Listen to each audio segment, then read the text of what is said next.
राहुल गांधी प्रधानमंत्री बने। इंडिया गठबंधन की बैठक के बाद तुरंत यह बयान आना क्या संकेत देता है? और जब यह बयान आया सब दंग रह गए। जो किसी ने सोचा नहीं था वो मांग उस बैठक के बाद उठ गई। यह हेडलाइंस देखिए आपकी स्क्रीन पर बैक टू बैक। इंडिया गठबंधन की बैठक पर उद्धव गुट का बड़ा बयान, राहुल गांधी प्रधानमंत्री बने। अगली हेडलाइन देखिए, India alliance meeting, Rahul Gandhi PM बने और क्षेत्रीय दलों को मौका दे उद्धव गुट का कांग्रेस को सुझाव। यह बयान क्या संकेत देता है? अब इस बैठक में क्यों कुछ हुआ उस पर मैं आना चाहूंगा। आप कहें बैठक तो खत्म हो गई, नहीं। अब ध्यान से देखिएगा, जो जो तस्वीर मैं आपको दिखाऊंगा, यह मांग यूं ही नहीं उठी है। ध्यान से तस्वीरें देखिए, आपको दिखाई दे रहे होंगे राहुल गांधी के चेहरे पर आपको मुस्कान दिखाई दे रही होगी। यह वो मुस्कुराहट है जिस तरह से अखिलेश यादव, मल्लिकार्जुन खड़गे के साथ हंसी ठिठोले करते हुए राहुल गांधी यहां पर दिखाई दे रहे हैं। यह पूरी कहानी बयां करती हैं तस्वीरें। क्योंकि ध्यान से देखिए और याद करिए, इस कांग्रेस में और 2024 के लोकसभा के चुनाव से पहले की कांग्रेस इंडिया गठबंधन की बैठक में जब शामिल हुआ करती थी, उसमें दिन रात का फर्क दिखाई देगा। उस कांग्रेस को देखकर यूं लगता था कि जैसे इंडिया गठबंधन के 7-8 जो बड़े बड़े नेता हैं, उनके आगे कांग्रेस गुहार लगा रही है कि हमें बचा लीजिए। जबकि कांग्रेस तब भी इन सब में सबसे बड़ी पार्टी थी और अब भी सबसे मजबूत पार्टी दिखाई देती है। लगता था जो आका का हुक्म वही कांग्रेस मानेगी, लेकिन आज की कांग्रेस बदली बदली सी दिखाई दे रही है। सोनिया गांधी हो, राहुल गांधी हो, मल्लिकार्जुन खड़गे हो, तीनों कांग्रेस के बड़े चेहरे और तीनों सीना ताने खड़े हैं और सर ऊंचा दिखाई दे रहा है। इंडिया गठबंधन की बैठक में सबकी निगाहें इन तीन चेहरों पर थी। बीजेपी ने जो चाहा वो हुआ नहीं, बल्कि उसके उल्टा हो गया। कांग्रेस खत्म तो नहीं हुई, मजबूत जरूर हो गई। और यह बात मैं इसलिए कह रहा हूं क्योंकि आज बीजेपी कांग्रेस को खुलकर खत्म करना चाहती थी, लेकिन ये सब लोग मजबूरी में कांग्रेस के साथ थे। लेकिन दिल सबका यही चाहता था कि बीजेपी कांग्रेस को निपटा दे। अब एकमात्र विकल्प इन सब क्षेत्रीय दलों के लिए बचा है तो सिर्फ कांग्रेस की तरफ ये दिखाई दे रहे हैं। अब ये बयान आया कहां से, वो बयान भी मैं आपको दिखाऊंगा।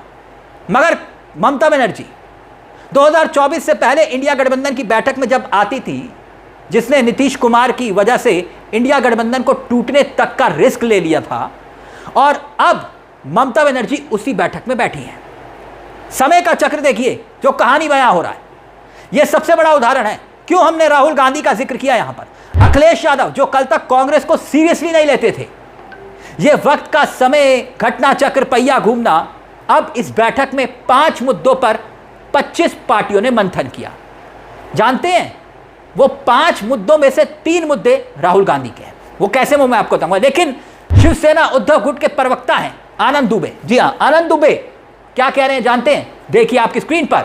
हमें नहीं लगता कि किसी की राहुल गांधी से कोई ऐतराज होगा या इंडिया गठबंधन में कांग्रेस पार्टी से किसी को ऐतराज होगा। हर परिवार में मनमुटाव होता है, 4 बर्तन जहां होते हैं वहां बचते हैं। लेकिन हम यही चाहेंगे कि इंडिया गठबंधन मजबूत रहे। इंडिया गठबंधन की बैठक में नीट, पेपर लीक, महंगाई और बेरोजगारी पर बात हो रही है।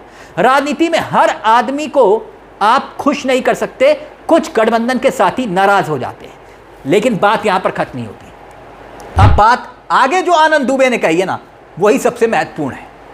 क्षेत्रीय दलों को प्राथमिकता देनी चाहिए। क्षेत्रीय दलों को दबाएंगे तो कैसे काम होगा? अब सुनिए आगे कहते हैं कि प्रधानमंत्री तो राहुल गांधी को ही बनना है। प्रधानमंत्री तो हमें बनना नहीं है, वो तो कांग्रेस पार्टी को बनना है। प्रधानमंत्री आप बने और बाकी क्षेत्रीय दलों को मौका दीजिए। कांग्रेस पार्टी को यह स्वीकार कर लेना चाहिए, वो कह रहे हैं कि कांग्रेस को बड़ा दिल दिखाते हुए सभी क्षेत्रीय दलों को प्रमोट करना चाहिए।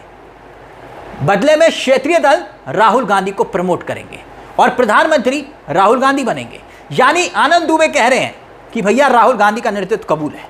बीजेपी सरकार 12 साल में कोई इस्तीफा नहीं हुआ। अब मैं 2 मुद्दे पर आता हूं। जो 2 मुद्दे उठे, सबसे पहला मुद्दा और दूसरा मुद्दा, नीट पेपर लीक का मुद्दा उठा।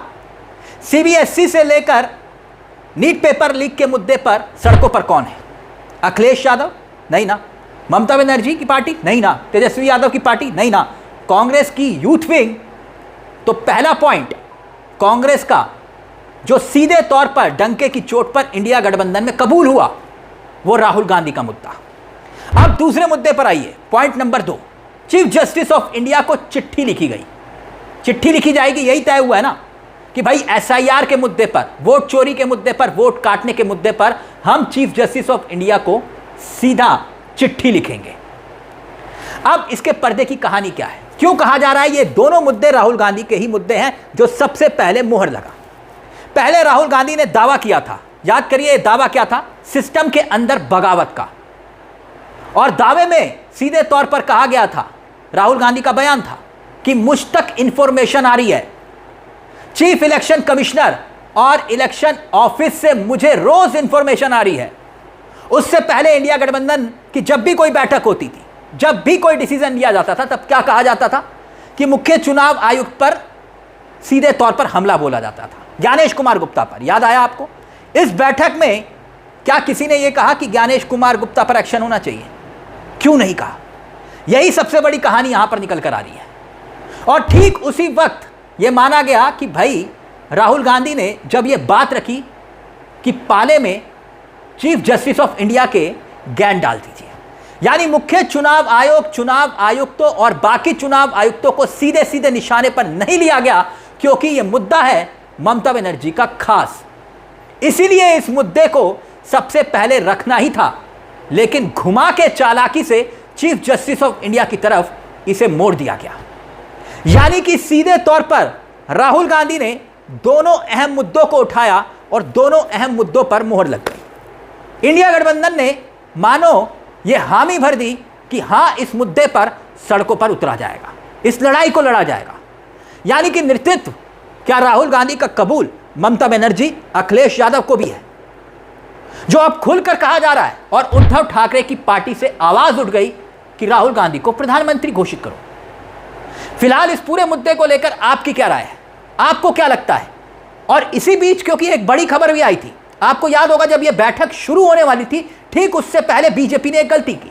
वो गलती क्या थी मालूम है? दिल्ली की सड़कों पर यह पोस्टर लगा दिए थे, जिसमें राहुल गांधी के खिलाफ किस नेता ने, इंडिया गठबंधन के किस नेता ने क्या क्या बोला। बड़े बड़े होर्डिंग्स लगा दिए, बड़े बड़े बैनर्स लगा दिए। और बड़ी खबर यह कि इंडिया गठबंधन की बैठक में जब इस मुद्दे को उठाया गया, जब बात हुई, तो सब हंस पड़े। राहुल गांधी मुस्कुरा गए, सोनिया गांधी मुस्कुरा गई, ममता बनर्जी हंसने लगी। ये जो भाजपा ने किया ना दोस्तों, दरअसल ये हरकत बच्चों वाली हरकत थी। और इससे एक लेफ्ट के नेता ने जानते क्या कहा? बकायदा उन्होंने कहा कि बीजेपी ने तो खुद ही मुनादी पीट दी कि पूरे देश में इंडिया गठबंधन का नेता कोई और नहीं, राहुल गांधी है। यह लड़ाई राहुल गांधी वर्सेस बीजेपी है, यानी कि बीजेपी ने खुद ही ढोल पीट दिया। खैर, आपको क्या लगता है कि ये जो मांग उठ रही है इंडिया गठबंधन में कि राहुल गांधी को सामने लाकर प्रधानमंत्री पद का चेहरा घोषित करो, क्या यह सही वक्त है या फिर इंडिया गठबंधन को अभी इंतजार करना चाहिए? इस पूरे मुद्दे को लेकर आपकी क्या राय है? अपनी राय हमें कमेंट बॉक्स में जरूर दीजिएगा। मुझे तिलक चावला को दीजिए इजाजत। एक छोटी सी दरख्वास्त, अब तक आपने हमारे इस चैनल को सब्सक्राइब नहीं किया तो सब्सक्राइब कर लीजिएगा, बेल आइकॉन दबा दीजिएगा। मंच आप ही का है, जहां हम सिर्फ खबर नहीं दिखाते बल्कि खबर के पीछे की खबर भी बताते हैं। नमस्कार, जय हिंद, जय भारत।